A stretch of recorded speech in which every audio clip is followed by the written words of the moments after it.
For me, a good photograph is a photograph that people respond to, a photograph that people can connect to.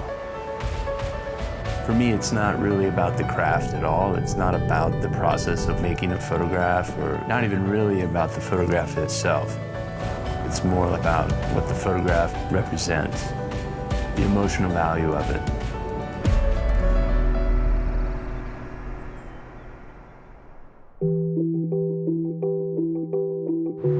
When I was a kid growing up in the Skagit Valley, going into Seattle and just people watching, just observing people was so interesting. I would go into the city with my parents and we would sit on the park benches and just watch people. Now when I go out into the world and photograph other people and other cultures and other countries, I still have that same excitement about photographing people.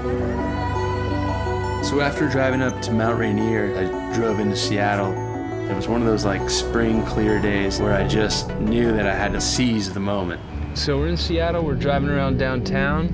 Seattle today is a different city than it was when I was growing up here. It's still a small city compared to, say, New York, where I've lived over the past 12 years, but it's expanding rapidly. So as I was driving around and getting out of the vehicle and walking around, I found myself noticing new buildings that make for some really great landscapes. I was looking for the way the light was hitting the glass, and I was even using my vehicle to photograph these new buildings. One of the ultimate vistas in Seattle, and even in the Pacific Northwest in general, is Kerry Park.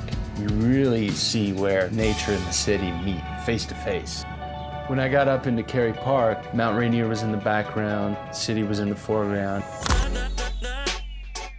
After Kerry Park, I raced over to another spot to make the most of the last bit of evening light.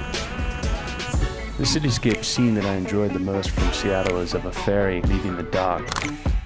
In the foreground, you see the carousel, in the background, the shipping yard, and it was just a quintessential Seattle photograph. The Skagit Valley is where I learned how to photograph. You know, I know where the light is going to be.